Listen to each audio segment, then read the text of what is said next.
I think the Nintendo Switch might be the best Nintendo console ever. Why? I have a few reasons I was thinking, and I will share them to you. So Nintendo Switch came out in 2017 after the horrendous life of the Wii U, who didn't meet the success that it perhaps deserved. But we have seen that the Nintendo Switch over like the 7 years that it has been out has been a worldwide success with many great games and a lot of features that people have really appreciated over the years. And I kind of want to talk about what I appreciate about the console and why I think maybe the previous consoles didn't do so well, and how the Nintendo Switch actually solved these issues. So let's start. First of all, we have the portability and the hybrid nature of the Nintendo Switch. I love that it's a portable system because it allows both, oh, you want to play just handheld in your bed, or on the toilet while you take a poo. Well, you can. It has a screen. You put your controllers in the console and bam, you can play. And that's pretty amazing. It offers the same experience as if you popped the console in its dock and displayed the picture on the TV. This is the same experience, but it's two different plays, right? It's two different setups that you can have for the same experience. And it's really convenient for people who don't have a lot of time or can't sit down in a specific location to play for extended periods of time, like parents. For example, I think this is a device that is very popular among parents. I find myself playing it a lot more than my PC these days, for the simple reason that I don't have access to my gaming PC during the evening, and if I want to play something before bed, I can play my Switch in my bed, which is pretty cool. And there's a lot of great games on the Nintendo Switch. I think it has been a generation of quality titles because it at the same time developed new titles specifically for the Nintendo Switch, but there was also a lot of ports from the Wii U. The Wii U, even if it failed for sales-wise, it had a great library of games, and many of them got ported to the Nintendo Switch with enhancements or additional content. And these games have been able to gain a whole second life, a rebirth, on that latest console, with the deserved recognition that unfortunately they did not get when they came out on the Wii U. The first party Nintendo titles that have been coming out specifically for Switch, like Mario Odyssey, which has been a pleasure to play when it came out, and still to these days one, I think, of the better 3D Mario game. And there's the different Zelda games. I think notably there's Breath of the Wild and Tears of the Kingdom. Even if Breath of the Wild was a Wii U cross-gen, it flourished on Nintendo Switch, and Tears of the Kingdom improved upon the game to have received numerous acclaim, right? Numerous awards. Even if I have problems with Tears of the Kingdom, I know many people like it, and it has been a great success for Nintendo sales-wise. And there has been some Zelda remasters, at least one that I can think of, the Skyward Sword HD, which has brought the game to a whole new level of recognition because people did not like the motion controls at the beginning. But people now have been able to play it without using the motion controls for the simple fact that you can use your joysticks for that. Instead of moving your hands, you can move the joysticks, and it works just as well, as far as I heard. And it's 60 frame rate, 60 FPS, which is pretty damn well. It's great. 60 frame rate on Nintendo Switch, when there's titles that hit that target, they play splendidly. Like Hades, for example, this indie game, it runs at 60 FPS, and it looks amazing on the handheld OLED screen. Because the Nintendo Switch, it came out with multiple, of course, iterations of the system. You had the base one that came out in 2017, and it was a great console, but I didn't play it a lot in handheld. I did not get the Switch Lite either, but the Switch Lite is a console that has been greatly appealing to more casual audiences, should we say, to children, to families that maybe don't have the income to get the full Nintendo Switch package. The Switch Lite is cheaper and has been widely distributed. It comes in colorful, shells, and the parents might buy these for their children. I didn't buy one because I was always afraid of getting of the joystick drift, and I wasn't interested in the first place because there's the OLED that came out, the OLED with the beautiful OLED screen. This has been such a wonderful iteration of the console. Even if the power doesn't increase and frame rate is the same, the resolution frame rate, the OLED screen is beautiful and vibrant and has given a whole new life to the games I've been playing on my Nintendo Switch. And I play my Nintendo Switch OLED exclusively in handheld mode because that's why I bought it. And I bought a third-party controller actually that I made a video about that you can click here to see what I thought about this third-party controller that I bought. But when we come back to games, there's a lot of first-party games and there's third-party games as well. The Nintendo Switch has received a wide support for this console. There's a lot of games that came out on PlayStation 4 and Xbox One that also came to Nintendo Switch. I think notably about the two different Doom games, Doom 2016 and Doom Eternal and its expansions. This game came to Nintendo Switch and they have been able to retain, even if it looks uglier and runs at a less, pleasant frame rate, it still retains the essential Doom experience and is a serviceable way to play these games, which is actually what I'm doing. I am going through Doom 2016 on my Nintendo Switch, and it has been lovely, because you have the gyro control as well, which does help with the aiming. Even if I maybe would have preferred to play the game on PC, I wasn't able to. And I've been able to enjoy it on my Nintendo Switch that I got before I got my gaming PC. So I've been enjoying the game on there. And well, there's Mario Kart 8. That game will never die. I mean, this game, Mario Kart 8, my guys, it came out very early in the Wii U life. And there's like the deluxe edition that came out in the Nintendo Switch era. And that game is selling every week. I feel like I hear it in the top 10 of best-selling games. It's above 60 million copies by now, I think, overall.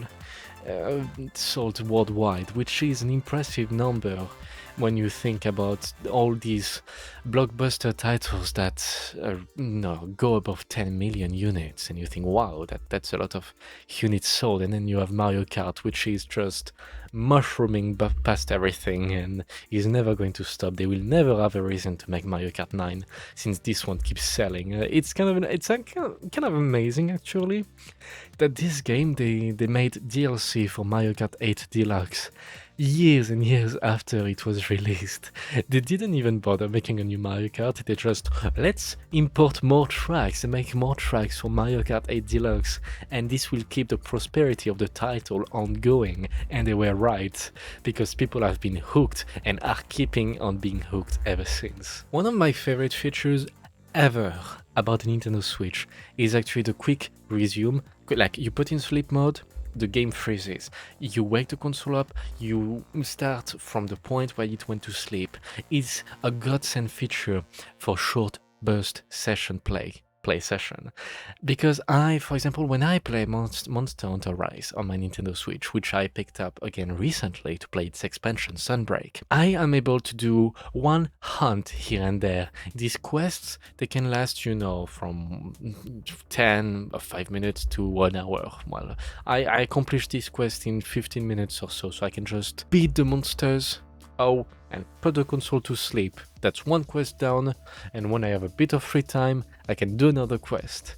And this is really useful. This is really appealing actually to the 3DS days, but we will come back to that because there's a lot of similarities between this console and the handheld devices that Nintendo published in the past. The controllers are like the bit of the low point of the console. If you're not buying third-party controllers, which are more designed for comfort, The Joy-Cons are a bit of a jack-of-all-trade controller, because you can use them combined together to make one big controller with many buttons, right, like a regular controller, but you can also just take one at a time and you have shoulder buttons on the inside and you can just pass one to your friend and you can play Mario Kart together or Smash Bros. Or whatever other games there are on the consoles that use this feature. But the Joy-Cons are not that comfortable by themselves, I feel. Their shape is not that ergonomic and they can develop quite a few issues with their joysticks due to how much they pack, how much technology is packed in there. There's a lot of features. I mean, there's gyro, which works decently. There's rumble. It's HD rumble. I didn't notice HD rumble too much, to be honest. Maybe I just didn't play games that were making real use of it. But I think it's fine. You know, my third-party controller has rumble and it services me just fine. You have the NFC reader, of course, for their large collection of amiibos, in case you are into this, into collecting these little toy statues that unlock, of course, content in games. But I mean, yes, that's fine. There's an infrared reader, actually. This has never been used. Like at the bottom of the device, there's an infrared scanner, so you could do, I remember there was the advertisement where you could do hand movements, right? Play rock, paper, scissors. I've never seen that being used anywhere, to be honest, at all. But the Joy-Cons, for all they've been, you know, they've had wrong, they were an okay controller overall. I think the highlight of Nintendo controllers in this era has been the Pro controller that they've had, because it has been a comfortable controller to hold. The buttons felt good. It was really fine. I used over the years the Pro controller on my computer because Steam allows you to link your Nintendo Switch Pro controller to the Steam, and it works. You know, there's a few options to choose in there, and it works. And it has been feeling good. Since then, I am not using it anymore. Instead, I'm using this controller on computer. It's kind of like, looks like a PlayStation controller, or a bit like a Super NES, actually, controller with grips on the side. Maybe I'll do a review of that at one point. But for my Nintendo Switch, of course, I am using the Grip-Con now, because handheld mode is what I use my Switch for, and I have made a video about this. How does it compare actually to the previous Nintendo Switch, Nintendo home consoles? Well, it's good. I think it's good. I think actually it's the peak Nintendo kind of like design. Like it builds upon everything, if you think about it. Like everything. Like the Wii U. And the poor Wii U was, of course, a bit of a failure, but it had some nice ideas. It had the gamepad that you could play games on, right? And the whole Nintendo Switch kind of like design is reminiscent of this. The fact that you can play on the console itself, it makes you think, oh, the Wii U gamepad did this first, and then they improved upon the idea. That's what they wanted to do in the first place. The Wii U fell down so the Switch could fly. So even though the Wii U wasn't really a success and the gamepad was underutilized, the Switch built upon it to be able to get so widely popular around the world. And the Wii, of course, it was a casual console, underpowered, a bit like the Switch, so to say, as a home console. But it presented some ideas that have been able, just like the Switch, to be handled by a large population. Being able to be a handheld has allowed people to take it with them on traffic or the travels. And there's motion control in there, of course. You know, since the Wii era. The GameCube was also considered a failure with its colorful design, this very comfortable controller, you know, very comfortable, people really like it, but it overall, the console was a bit, you know, playful. But since then, I feel that the Switch became a more sleek design, a more modern looking console, like tablets. It's a lot like, it's a tablet, and people are very accustomed to this kind of technology, so it's not too strange for them. They maybe they feel less afraid to try it out since they had already most likely an experience with this kind of device. Yes, so the Switch does build upon this cleanness. Even the UI of the Switch is very sleek. It's clean. It's simple to use. It's a lovely design. I just wish.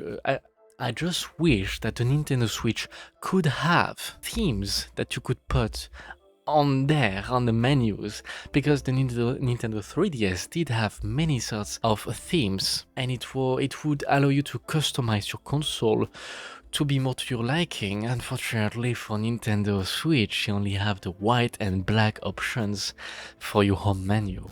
It does feel like it was a planned feature at one point, but it was not implemented, and I don't understand why. But probably, I hope so for Nintendo Switch 2 that they will actually implement some sort of custom theming. Above all, I think that the Nintendo Switch, it's not so much about being a home console. I think it's more about continuing the legacy of the handheld line of Nintendo's consoles. The Game Boy, Game Boy Advance, of course the DS, to the Nintendo 3DS, and to the Switch. You kind of like notice that it builds upon everything. If it built upon the Nintendo's home consoles, with the gamepad being like the prototype of the Switch pretty much, the fact that you can just put the console in sleep mode and wake it up is very reminiscent of the 3DS. And the local play, like bringing console close together and being able to enjoy some multiplayer games over this local connection and not over the internet, even if the console is able to do over the internet play. It reminds you of the good old PSP days and DS days, where you would come together with your friends and play some Monster Hunter or Mario Kart together, or any other game that supported this function. And it did build upon this. The Nintendo 3DS, 3D graphics on the go. It was a GameCube pretty much in the palm of your hands. And now it's a portable Wii U in the palm of your hands. You can really feel that this Nintendo Switch is really the marriage of both the home console section and the handheld section, and everything has been mashed up together into the ultimate Nintendo device, which is why I think it got so popular, because it got all the good ideas and made one console out of it. It has had such a wide appeal for everybody, because due to its design and its library, the casual audience is able, of course, to enjoy games that hardcore gamers might not be into, but some people that are more experienced gamers, of course, there's a wide variety of games that they will enjoy. There's Doom, there's Monster Hunter. There is a game for everybody on that system. And the fact that it packs so many different features in the consoles kind of allows you to enjoy all these different experiences in one package, which is why I think it got so popular with everybody. It's still selling like hotcakes 7 years plus past its release, and it doesn't look like it's going to stop anytime soon. Even if the Nintendo Switch 2 is planned for reveal and most likely release next year, we are still going to see the Nintendo Switch being widely popular in the sales chart as it is right now. Even if it is steadily declining, it will still be in demand because there's just so much for it. And for Nintendo Switch 2, there's actually not that much else that they need to do. I have the feeling that if you just took the Switch as it is, just improved the Joy-Cons, made them more comfortable, and removed this problem that makes them drift, like maybe put these whole sensor effect joysticks in there instead of the cheap one they use. Maybe it would be a console that would be again popular. If they want to replicate the Switch's success, I don't feel like there's much more than they need to do. Just take the console as it is and put just a lot more power behind it. And maybe a bit more personality in its UI. I feel like if the Nintendo Switch 2 is this a much better Switch and has enhanced backwards compatibility with the games from your Switch that would run much better on your Switch 2, I think that would be great. You know, Breath of the Wild, 60 FPS, 1080p, or even 4K. Wouldn't that be something? And even Tears of the Kingdom. I'm sure there's something that they can do there because the Nintendo Switch has such a huge library of games that people wouldn't be afraid to lose this library. They would be excited to jump on the occasion to get the Nintendo Switch 2 and enjoy their games and continue their saves on a higher resolution and higher frame rate. I know I would. I mean, can you imagine? Like, I have Monster Hunter Rise on PC. I enjoy it right now on my handheld device, but it's 540p and 30 FPS with frame drops. What if suddenly it was 1080p and 60 FPS with better textures? That would be amazing. Okay, so what do you think about the Switch? How would it rank inside your Nintendo consoles? You know, like if you had to think in the ranking or a tier list, what kind of tier would it be? Just tell me your overall thoughts about the Nintendo Switch consoles, okay? And don't forget to take care of yourselves and I'll see you next time. Cheers!